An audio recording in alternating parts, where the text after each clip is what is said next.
एक नाम जिसने पूरे अमेरिका को हिला दिया। Michael Clarke Rockefeller. रॉकफेलर परिवार का वारिस, अनगिनत दौलत का मालिक। लेकिन उसका शौक अलग था। उसने पैसे और राजनीति को छोड़ दिया और निकल पड़ा एक ऐसी दुनिया में जहां जंगल था, रहस्य था और एक खतरनाक कबीला, अस्मत ट्राइब। लेकिन सवाल आज भी वही है, माइकल कहाँ गया? क्या वो नदी में डूबा या कुछ और हुआ?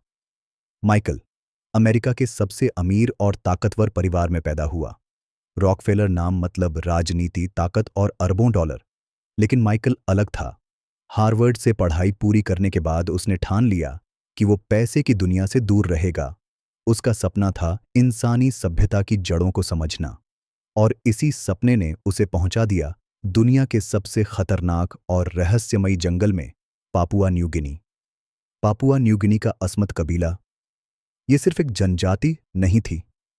ये कबीला अपनी शानदार लकड़ी की नक्काशी और डरावनी परंपराओं के लिए मशहूर था। इंसान का सिर काटना और कभी-कभी नरभक्षण, ये बातें सिर्फ कहानियां नहीं थीं। माइकल को ये सब जानने की ललक थी। उसे लगता था कि इनकी कला में इंसानियत की असली कहानी छिपी है। लेकिन यह जुनून उसकी जिंदगी का सबसे बड़ा जोखिम बन गया। 17 नवंबर 1961 माइकल और उसका डच साथी एक पतली डोंगी में नदी पार कर रहे थे। पानी उफान पर था। अचानक नाव पलट गई। साथी किसी तरह किनारे पहुंच गया, लेकिन माइकल उसे आखिरी बार देखा गया। वो तैरते हुए जंगल की तरफ जा रहा था। उसके बाद बस खामोशी। सरकारी बयान आया, माइकल डूब गया। लेकिन हकीकत में अफवाहें फैलने लगीं। लोगों ने कहा, नहीं, उसे अस्मत कबीलों ने पकड़ लिया और फिर पुरानी दुश्मनी का बदला लिया। कुछ साल पहले डच पुलिस ने इस कबीले के 5 लोगों को गोली मारी थी।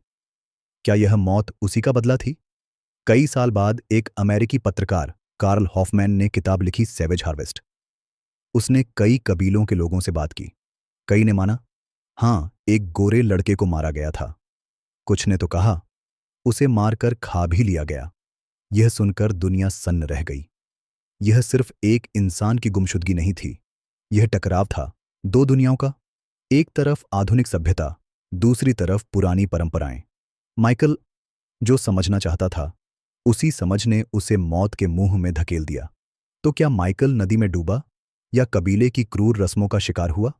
आज 60 साल बाद भी कोई जवाब नहीं, और शायद कभी नहीं मिलेगा। अगर आपको यह कहानी रहस्यमयी लगी तो चैनल को सब्सक्राइब करें और ऐसे ही अनसुने रहस्य जानने के लिए जुड़े